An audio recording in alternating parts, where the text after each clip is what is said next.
Ever feel like you're wandering through a vast library, a universe of voices and ideas, just waiting to be discovered? That's the All Source podcast. If you've ever had that moment where a new concept just clicks, or a surprising fact changes how you see the world, or even if you just enjoy the simple pleasure of listening to people explore something fascinating, well, you're already part of what we're doing here. But the journey doesn't stop at audio. Imagine those same conversations, those same insights, coming alive visually. That's exactly what we're building on YouTube. When you subscribe to the All Sorts podcast there, every share, even just hitting that notification bell, it's like adding another star to our constellation, helping us illuminate even more of these incredible deep dives. And for those who crave those quick bursts of brilliance, those instant connections, we've got you covered on X, Instagram, and Threads. Think of it as a daily dose of all sorts, your pocket-sized universe of ideas right there at your fingertips. We've already covered a galaxy of topics in our past deep dives. Each one is waiting there for you, ready to spark your next aha moment.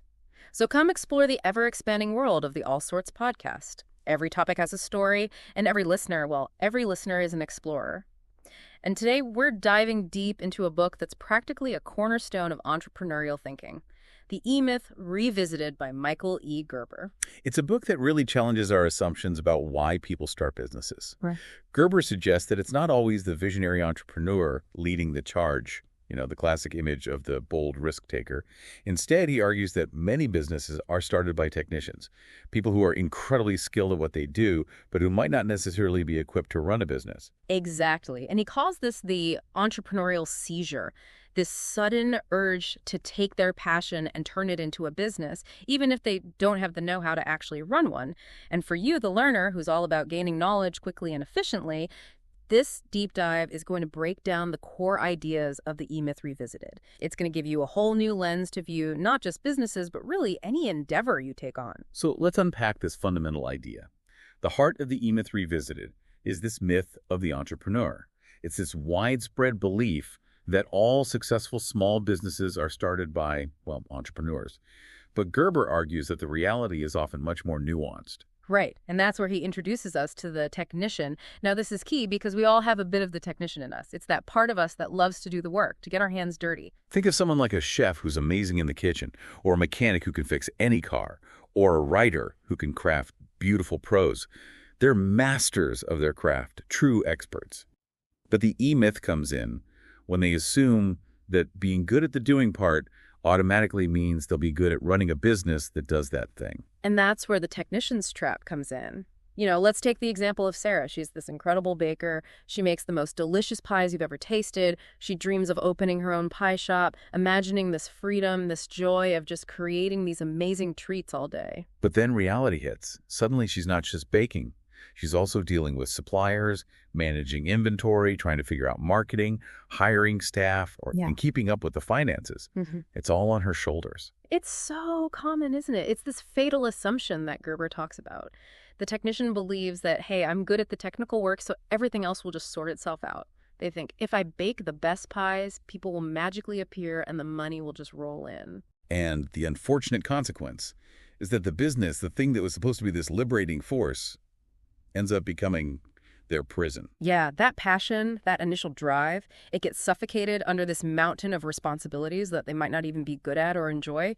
They end up trapped in a job, often the worst job they've ever had, as Gerber says, because they're working for the most demanding boss themselves. And within this stressed-out, overworked business owner, Gerber identifies these three distinct personalities that are constantly battling it out for control. We've got the entrepreneur, the big picture thinker, the visionary, always looking ahead. Then there's the manager, the one who craves order and systems, the pragmatist who's often saying, hold on, let's slow down a bit. And of course, there's the technician, the doer, the one who's happiest when they're knee-deep in the work itself. For Sarah, that's baking those perfect pies. And here's the thing. In most small business owners, the technician dominates, taking up maybe 70% of their time and energy. The manager might be present around 20% of the time, just trying to keep things from falling apart. But the entrepreneur, the one who's crucial for long-term growth and vision, they're often relegated to a measly 10%. And this imbalance really impacts the three phases of business growth that Gerber outlines, starting with infancy. In this stage, the business is basically an extension of the owner. It's Joe's plumbing or Mary's hair salon. If Joe or Mary disappear, the business disappears with them. Gerber calls the owner in this phase the master juggler. They're constantly running around trying to keep all the balls in the air. Then comes adolescence. This is where the business starts to grow, and the owner realizes they need help. They start hiring people, but this is often a really difficult transition. The owner, still stuck in that technician mindset, struggles to let go. They think, it was so much easier when I did everything myself. And this is where they can go one of two ways. They either try to shrink back down to a size they can control, or they go the opposite direction and try to grow too quickly without the systems or the structure to support it. And that can lead to a lot of businesses failing. And finally, there's maturity. This is the stage of true entrepreneurial business. It's got a clear vision for the future, and it's operating based on well-defined systems. In a mature company, the day-to-day decisions are guided by that long-term vision, not just by reacting to whatever crisis pops up in the moment. And this brings us to a really important shift, moving from the technician's model to the entrepreneurial model. The technician focuses on doing the work. The entrepreneur focuses on how the work gets done, how the business works as a whole. And that's where the concept of the franchise prototype comes in. Now, when Gerber talks about the franchise prototype, he's not necessarily saying everyone needs to go out and franchise their business. He's using it more as a powerful metaphor. It's a blueprint for building a business that's systematized, that can be replicated, that can run smoothly even if the owner isn't there, micromanaging every single detail. It's about creating a business that runs on systems where people are managing and executing those systems, not just relying on the owner's individual talent and hard work. And there are a few key characteristics that make a franchise prototype successful. The first one is consistency. Think about those big franchise brands. You know what to expect when you walk into a McDonald's or a Starbucks, no matter where you are in the world. Right. And that consistency, that predictability, it comes from having well-designed systems that are followed consistently. It's what builds trust with the customer. Another characteristic is that the model should be operable by people with the lowest possible skill. And I know that might sound a bit harsh, but the point is that the systems should be so clear and straightforward that anyone with basic training can follow them and deliver consistent results. It's not about devaluing employees. It's about creating a system that's so well designed that it doesn't rely on finding these rare, exceptional individuals. Then there's orderliness. Think about it in a world that feels increasingly chaotic.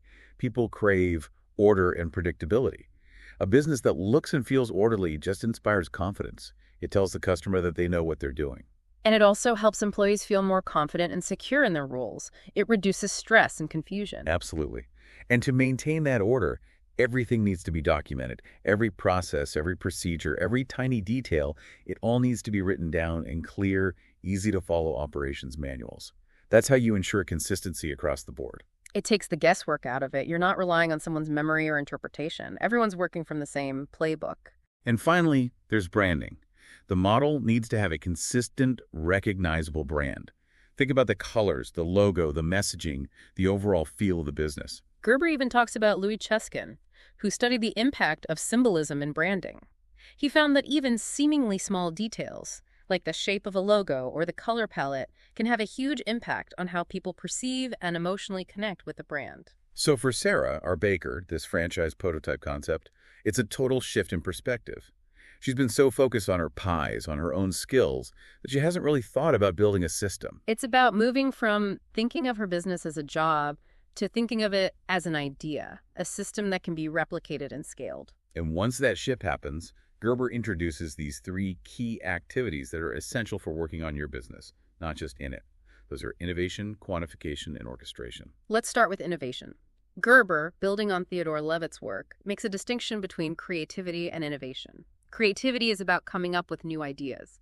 Innovation is about actually putting those ideas into practice. In the context of the franchise prototype, innovation means constantly looking for ways to improve your systems to deliver even better and more consistent results. He gives this great example.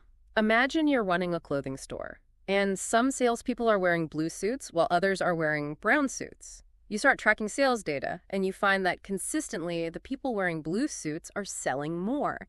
It doesn't matter who the individual salesperson is, blue suits just sell better. That's innovation in action. You've identified a small variable that has a measurable impact on your results. And that's why companies like McDonald's and Disney are so obsessed with details. They're constantly testing and refining their systems to find those small improvements that can lead to big results. Then there's quantification. This is all about knowing your numbers. What are your key performance indicators? What's your profit margin? What's your customer acquisition cost? You need to be tracking these things so you can see what's working and what's not. Without data, you're just flying blind. And finally, there's orchestration. This is where you systematically arrange all the pieces of your business, all the systems and processes to ensure predictable outcomes. Now, Sarah, our baker, might be worried that this sounds a bit too rigid, like it's going to suck the joy out of her work. And that's a valid concern. But Gerber's point is that orchestration is about creating good habits, about consistently delivering what your customer expects. It's not about turning everything into a robotic process. It's about creating a framework that supports the heart and soul of your business. Exactly. And this focus on systems really leads us to Gerber's ideas about management strategy. He argues that the system itself is the solution, not necessarily the individual managers. He uses the example of this fictional hotel, the Venetia. A guest arrives late at night, and they find their room perfectly prepared. A fire in the fireplace, mints on the pillow, a glass of brandy, even a personalized welcome note. The next morning, a timer-activated coffee maker has fresh coffee ready right when they wake up. None of this required some brilliant manager to be there, personally overseeing everything. It was all part of a well-designed system that anticipated the guests' needs and made them feel truly cared for. And that's a great example of the difference between management by delegation and management by abdication. Good businesses delegate through systems. They provide clear guidelines, training, and support so that employees can do their jobs effectively. It's about empowering people, not just dumping tasks on them. And that brings us to the idea of the boss's game, as described by the manager of the Venetia. He sees the business as a kind of dojo, a place where people can come to practice being their best selves. It's about creating a culture of purpose, values, and community within the business. Exactly. And Gerber outlines a few key elements for creating a good game within a business. First, make it winnable. Give people clear goals and achievable targets. Make it fun. Find ways to make the work itself enjoyable. Play it fairly. Be transparent and ethical in your dealings with employees. Reward the good players. Recognize and appreciate those who contribute to the success of the business. Be willing to change the game occasionally. Keep things fresh and engaging. And if you're struggling to come up with your own game, borrow one. Look at what other successful businesses are doing and adapt their strategies to your own context. Now, for Sarah, our baker, this means thinking about her pie shop as more than just a place to sell pies.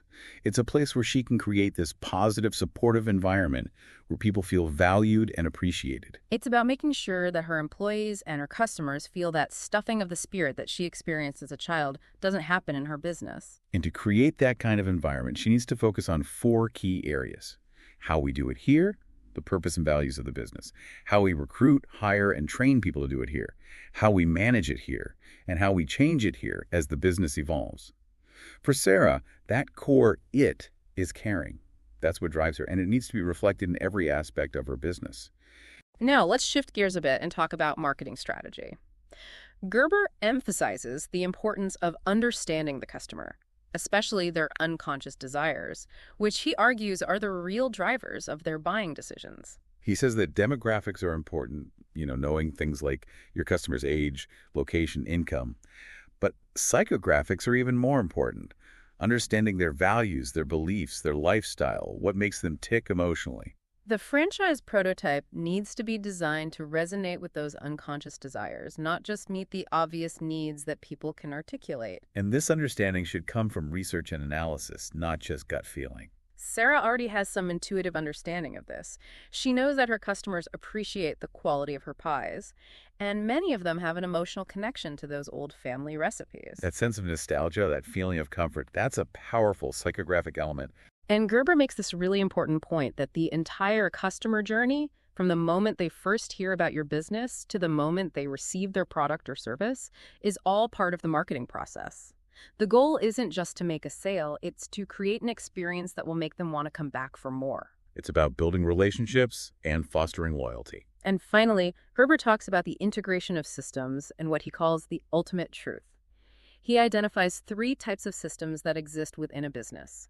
Hard systems, which are the physical things like equipment and inventory; Soft systems, which are the people and the ideas, things like training programs and customer service scripts, and information systems, which collect data about how those hard and soft systems interact. The business development program that Gerber lays out is all about innovating, quantifying, orchestrating, and integrating these three types of systems. He gives the example of the PowerPoint selling system, which is a soft system. It provides a clear structure for the sales process, along with specific scripts and techniques that salespeople can use. He shares examples of how implementing this kind of structured selling system can dramatically increase sales, even with relatively inexperienced salespeople. It's about taking the guesswork out of it and providing a clear roadmap for success. And this brings us back to Gerber's curtain metaphor, that comfort zone that we often create for ourselves, that prevents us from growing and reaching our full potential. He shares this moment of realization he had, understanding that there's no one else out there but you. Ultimately, overcoming those limitations is an internal journey. It's about taking responsibility for your own success and happiness. And that realization leads to the concept of the strategic objective. This is more than just a business plan. It's a combination of your life plan, your business strategy, and your business plan. It's a roadmap for how your business can support your overall life goals. And Gerber says there are two key standards that define a good strategic objective. First, money. You need to be clear about how much money you want to make, both in terms of gross revenue and net profit. This needs to be aligned with your personal financial goals and the lifestyle you want to create. And second, opportunity. You need to identify a business opportunity that has the potential to actually achieve those financial goals. It needs to be a realistic opportunity, not just a pipe dream. And in evaluating that opportunity, always remember one of Gerber's core insights. People buy feelings. Your business's real product is its ability to satisfy those often unspoken emotional needs and desires of your ideal customer. So for you, the learner, the E-Myth Revisited offers this incredibly valuable framework for understanding the difference between working in your business and working on your business. Building a business that truly serves you, that supports your life goals, requires you to step back from the day-to-day tasks and embrace the mindset of the entrepreneur. It's about designing systems, understanding your customers, and creating a business that can thrive even when you're not there micromanaging every detail. And that brings up a question for reflection. Think about the different areas of your life, your career, your hobbies, even your daily routines. Are you caught in the technician's trap? Are you just focusing on doing the work without taking the time to build systems and strategies that can make your life easier and more fulfilling? And here's a final thought to ponder. Michael Gerber suggests that your business is a metaphor for your life. What kind of life are you building? Are the systems and habits you have in place supporting the vision you hold for yourself? Are you creating a life that works for you, or are you just working in your life? This deep dive into the E-Myth Revisited is just a taste of the kind of explorations we do here at the All Sorts podcast. If you're hungry for more insights and perspectives, we invite you to join our community. Subscribe to the All Sorts podcast on YouTube and experience these deep dives visually. Explore our library of past episodes, each one a potential aha moment waiting to be discovered. Share the journey with your friends and colleagues.